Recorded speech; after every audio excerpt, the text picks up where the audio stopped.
Imagine this. It is the ultimate American fantasy. You are 45 years old. It's a quiet Tuesday night. You're sitting at your kitchen table, maybe with a glass of wine, and you have your checkbook out. You write the check, $42,000. It's the last of your savings. It's the scraping of your emergency fund. Maybe it's the remnants of a small inheritance. But it feels good, right? You seal the envelope, you walk to the mailbox, you take a deep breath. You have done it. You've paid off the mortgage. The deed is yours. You sleep soundly that night, believing you have just made the safest, smartest, most responsible financial decision of your life. But fast forward 6 months. It's Tuesday again, but this time, there is no wine. You lose your job, the economy turns, your industry gets wiped out, and suddenly, you have zero income. You log into your bank account. Balance, $43. Why? Because you sent all your liquidity to the bank to pay off the house. But the problems don't stop there. You need groceries. The electric bill is due. Your car transmission just blew out. You look at your walls. You know there is $500,000 of equity trapped in that drywall. But here is the brutal truth. You can't eat drywall. You can't pay a mechanic with a brick. You go to the bank, desperate for a home equity line of credit, and they look at you, and they shake their heads. We can't lend to you, they say. You don't have a job. You are sitting inside a pile of gold, and you are starving to death. This is the dead equity trap. Welcome back to the Fiscal Axiom. My name is Alex, and today we are going to slaughter one of the most sacred cows in personal finance. By obsessing over being debt-free, you have mathematically guaranteed your own fragility. You traded your liquid options for a gold star on a credit report, and in doing so, you lit hundreds of thousands of dollars of future wealth on fire. If you are currently paying an extra $500 a month toward your mortgage because you want that feeling of freedom, stop. We need to talk about why paying off your mortgage early is often a mathematical disaster. We need to talk about debt equity, inflation arbitrage, and why keeping your mortgage forever might actually be the safest thing you can do. Look, the pay off the mortgage movement, it's driven by emotion, not math. It's driven by a visceral fear of debt that stems from our grandparents' generation. Back in the 1980s, when mortgage rates hit 18%, paying off debt was survival. If your mortgage is 18%, paying it off is a guaranteed 18% return. That's a no-brainer. I would do that too. But we live in a different mathematical reality today. Even with rates fluctuating, if you are sitting on a mortgage with an interest rate of 3, 4, or even 5%, and you are aggressively paying it down, you are essentially investing your money into a savings account that yields 3, 4, or 5%. That is your return on investment, the interest saved. Now, ask yourself, would you voluntarily lock your money up in a savings account that pays 3% and has a massive penalty for early withdrawal? Of course not. You'd say that's a terrible investment. You would say, Alex, I can get 5% in a money market fund right now. You would put that money in the S&P 500, which historically returns 8 to 10%. So by paying off your mortgage, you are choosing a 3% return over a 10% return. You are voluntarily accepting a lower yield on your capital because the word debt makes you uncomfortable. You are paying a fear tax. Here is the secret banks don't want you to realize. It's called arbitrage. A bank borrows money from you via your savings account at 0.5% interest. They then lend it back to you via a mortgage at 6%. They keep the spread. That spread is their profit. Here's the thing. You can do the exact same thing in reverse. If you have a mortgage at 4% and you can invest in the market at 8%, that 4% spread is your profit. It's free money created by leverage. Let's use concrete numbers. Say you have $100,000 in extra cash. You can either pay off $100,000 of your 4% mortgage, or you can invest it at 8%. If you pay the mortgage, you save $4,000 a year in interest. If you invest, you earn $8,000 a year. The difference is $4,000 a year, compounding forever. Over 30 years, that decision to invest instead of pay off the debt is worth hundreds of thousands of dollars. By paying off the house, you are killing the arbitrage. You are firing your most productive employee, leverage, and deciding to do all the work yourself.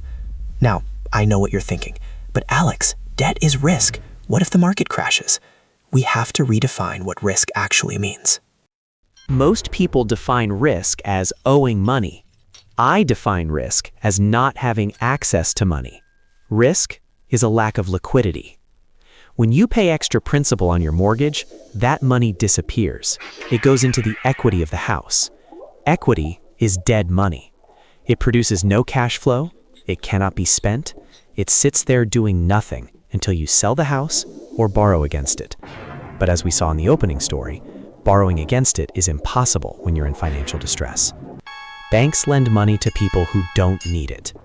If you lose your job or the housing market crashes, that equity is trapped. You become house rich, cash poor. Compare that to the person who kept the mortgage and put the extra money into a brokerage account. If that person loses their job, they can sell some stocks. They can pay the mortgage for 5 years using their liquid assets. Who is safer? The person with the paid-off house and zero cash, or the person with the mortgage and $500,000 in the bank? The person with the cash is safer. They have options. They have runway. The person with the paid-off house has a roof, but they have no engine. If they can't pay their property taxes, which you still owe even if the mortgage is gone, the county will take the house anyway. So the idea that a paid-off house guarantees security is a myth. Cash guarantees security. This gets really interesting when we look at inflation. Inflation is the enemy of the saver, but it is the best friend of the debtor. When you take out a 30-year fixed-rate mortgage, you are locking in your housing cost for 3 decades. The payment never changes, but the value of the dollar drops every single year. In 2025, you might be paying $2,000 a month. That feels like a lot. But in 2045, assuming historical inflation, that $2,000 will have the purchasing power of roughly $800 today. Your income will likely have doubled or tripled by then.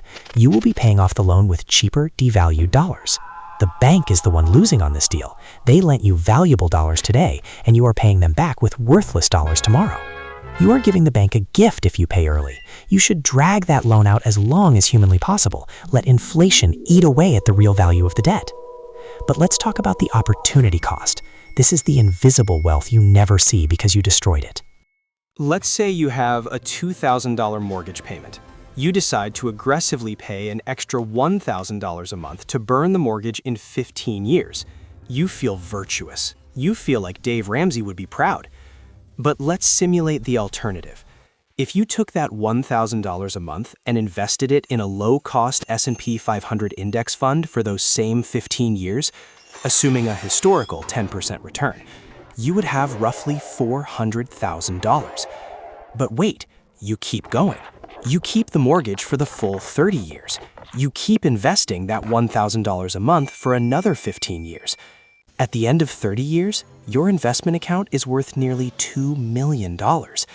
Meanwhile, the responsible person who paid off the house early has a paid-off house worth maybe $800,000, but they have a zero investment account. The difference in net worth is over $1 million. The decision to rush the mortgage payment cost you $1 million.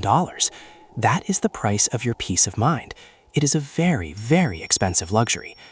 And here is what most people don't realize about psychology. We think once the house is paid off, then I can invest. But life happens. Parkinson's law kicks in. When you no longer have that mortgage payment, you don't usually sweep that money into investments. You upgrade your lifestyle. You get the boat. You get the Tesla. You absorb the surplus. By keeping the mortgage, you enforce a forced savings discipline. You have to budget for the payment, which keeps your lifestyle consumption in check. Plus, asset protection. If you get sued and you have 100% equity in your home, that is a juicy asset for a creditor. If you have a mortgage for 80% of the value, there is very little equity for anyone to steal. The bank technically owns the house, which makes you look poor on paper, while you keep your real wealth liquid and hidden in brokerage accounts. Now, I can hear the comments already. Alex, what if I retire and can't make the payment? These are valid emotional concerns, but they are solved by the liquidity buffer. Remember, in the investing scenario, you have a massive pile of liquid cash growing on the side. That pile is your risk mitigation. You can create your own synthetic payoff. If you have $500,000 in investments earning 4% dividends, that $20,000 a year pays the mortgage for you. You are mathematically debt-free because your assets cover the liability, but you maintain control of the principal. Handing the principal to the bank means you lose control. It means you are asking permission to live in your own house. The only time, and I mean the only time, it makes sense to pay off a mortgage early is if the interest rate is significantly higher than what you can earn in the market, say 8 or 9%. Or if you are totally incapable of saving money. If you know you will spend that extra cash on jet skis, then fine, pay the mortgage. But if you're watching the Fiscal Axiom, I assume you are disciplined. I assume you are trying to optimize. For the disciplined investor, low-interest mortgage debt is an asset. It is a relic of a low-interest era that we may never see again. To pay it off early is to destroy a valuable financial instrument. You have to stop viewing debt as a sin. Debt is a tool. Corporations use debt, governments use debt, the rich use debt. Only the middle class is taught that debt is evil. We are taught to rush to zero. But zero is a dangerous place to be. Zero leverage means zero amplification. Zero liquidity means zero options. So here is the actionable step. Stop paying extra. Take that extra $200 or $500 or $1,000 that you are sending to the mortgage company every month and open a separate brokerage account. Call it your Freedom Fund. Set up an auto draft for that same amount into an S&P 500 index fund. Watch that account grow. In 10 years, compare the balance of that account to the interest you would have saved on the mortgage. You will see the math with your own eyes. You will be tens of thousands of dollars richer. And more importantly, if you have an emergency tomorrow, you can access that money. You can't access the extra payment you sent to the bank last month. That money is gone. We need to stop optimizing for sleeping well at night based on outdated logic and start optimizing for sleeping well at night because we have a fortress of liquid cash. A paid-off house is a trophy. A massive investment portfolio is an army. I'd rather have the army.